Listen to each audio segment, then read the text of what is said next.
ভারতে কংগ্রেস ক্ষমতায় এলে সংরক্ষণ ব্যবস্থা তুলে দেওয়ার ব্যাপারে আমেরিকায় রাহুল গান্ধীর বক্তব্যের প্রতিবাদে সরব বিজেপি।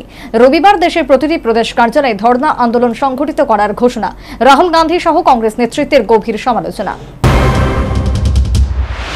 সম্প্রতি আমেরিকা সফরে গিয়ে রাহুল গান্ধীর করা এক মন্তব্যকে ঘিরে বিশেষ করে ভারতের একাংশ তপশিলি জাতি সম্প্রদায়ভুক্ত জনসাধারণের মধ্যে বিরূপ প্রতিক্রিয়া তৈরি হয়েছে। কংগ্রেস ক্ষমতায় এলে ভারতের সংরক্ষণ ব্যবস্থা তুলে দেওয়া হবে। আমেরিকায় রাহুল গান্ধীর এমন মন্তব্যের বিরুদ্ধে প্রতিবাদে সরব হল ত্রিপুরা প্রদেশ বিজেপির এসসি মোর্চা। ত্রিপুরা সফরে এসে সেই প্রতিবাদে সামিল হলেন ভারতীয় এসসি কমিশনের প্রাক্তন চেয়ারম্যান ইনচার্জ অরুণ হালদার। সেই সংরক্ষণকে তপশিলি জাতিভুক্তদের গণতান্ত্রিক অধিকার বলে আখ্যায়িত করে আমেরিকায় করা রাহুল গান্ধীর মন্তব্যকে ঘিরে দেশের সকল অংশের মানুষ প্রতিবাদ জানাচ্ছে বলে সাংবাদিক সম্মেলনে জানালেন বিজেপির এই সর্বভারতীয় এসসি নেতা অরুণ হালদার। ভারতের বিরোধী দলনেতা তিনি বিদেশের মাটিতে দাঁড়িয়ে হুঁশিয়ারি দিচ্ছেন, আমরা ক্ষমতা এলে সংরক্ষণকে খতম করে দেব। আজকে শুধু তপশিলি সমাজ নয়, সারা ভারতবর্ষের মানুষ এই সংরক্ষণ ব্যবস্থাটাকে যারা জানেন, যারা এই সম্পর্কে রিসার্চ করেছেন, বোঝেন, সমস্ত স্তরের মানুষের বিরুদ্ধে প্রতিবাদ শুরু করেছে। কারণ এই সংরক্ষণ ব্যবস্থা কোনো একটা চাপিয়ে দেওয়া কোনো ব্যবস্থা নয়। ভারতীয় সংবিধানে বাবা সাহেব ভীমরাও আম্বেদকরজি তৎকালীন রাষ্ট্র ব্যবস্থার যারা প্রধান ছিলেন তাদের সভাপতিতেই ভারতীয় সংবিধানে এটাকে অন্তর্ভুক্ত। শুধু তাই নয়, বিদেশের মাটিতে দেশের রাজনৈতিক বিষয়টি তুলে ধরার ব্যাপারে রাহুল গান্ধীকে জঘন্য অপরাধীর কাঠগড়ায় দাঁড় করালেন অরুণ হালদার। 1975 সালে যখন ইন্দিরা গান্ধী জরুরি অবস্থা গ্রহণ করেছিলেন, সেই জরুরি অবস্থার মধ্যে দিয়েও সংবিধানকে খতম করার কাজটা কিন্তু ওরা করেছিলেন। যে সংবিধান গেল বলে রক্ত দিয়ে সংবিধানকে বদল দেব করে মিথ্যা ন্যারেটিভ চালিয়ে বিভিন্ন জায়গায় গিয়ে প্রচার করছেন। এই ধরনের অশুভ শক্তি কারা এবং যারা বিদেশের মাটিতে দাঁড়িয়ে দেশের নিন্দা করতে পারেন, সেই সমস্ত কালচক্রীদের, কুচক্রীদের আইডেন্টিফাই করার সময় এসেছে।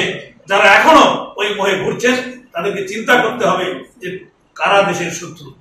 আজকে মাননীয় প্রধানমন্ত্রী যেভাবে দেশের ডেভেলপমেন্ট করছেন, সমাজের সার্বিক স্তরের উন্নতির জন্য প্রাণপাত করে দিচ্ছেন, তাকে ছোট করে দেখার জন্য, তাকে অপমান করার জন্য বারে বারে এই চক্রান্ত এরা চালিয়ে যাচ্ছে।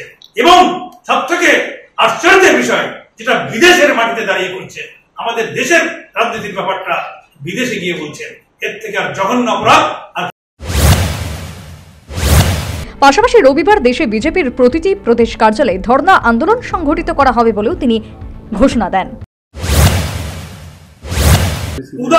তপশিলীর জন্য বাজেট বাড়িয়ে দিয়েছেন মাননীয় প্রধানমন্ত্রী, প্রত্যেক ক্ষেত্রে ডেভেলপমেন্টের ব্যবস্থা করছে।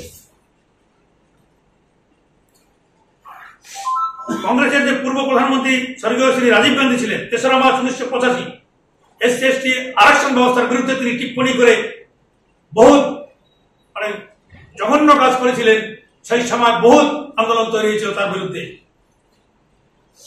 1990 সালে আয়োগের রিপোর্ট দিয়েছিল, কমিশনের যে আয়োগ তৈরি হয়েছিল, সেই আয়োগের রিপোর্টটাকে উনি খারিজ করে দিয়েছিলেন। অথচ আমাদের সরকার নতুন করে এই ব্যবস্থাগুলোকে আবার পরিমার্জিত করে সংশোধন করে, যাতে তপশিলীরা আরো এস্টাবলিশ হয়ে, আরো শক্তিশালী হয়ে এই আইনটার ব্যবহার করতে পারেন। যেমন প্রিভেনশন অফ অ্যাট্রোসিটি অ্যাক্ট, যে পিও অ্যাক্টের সংশোধনও বর্তমান আমাদের সরকার করেছিলেন। এবং এই সরকারই প্রথম, অটল বিহারী বাজপেয়ী যখন আমাদের ভারতীয় জনতা পার্টি সরকারে ছিলেন কেন্দ্রে, সেই সরকারেই প্রথম পার্লামেন্টের মধ্যে বাবা সাহেব আম্বেদকরজির চিত্র লাগিয়েছিলেন। তার আগে কংগ্রেস এত বছর ছিল, তারা কোনোদিন পার্লামেন্টে বাবা সাহেব সংবিধানের যিনি জনক, এই যে সংবিধান খেলা বলে যারা এই ধরনের কথা বলে বেড়ায়, তাদের বিরুদ্ধে সোচ্চার হওয়া উচিত সবার। কারণ সংবিধানের জনককেই, যিনি সংবিধানের প্রতিষ্ঠাতা, তার চিত্র, তার ফটো পার্লামেন্টের মধ্যে লাগাতে অস্বীকার করেছিলেন একমাত্র ভারতীয় জনতা পার্টি সরকার, সেখানে প্রথম লাগিয়েছিলেন।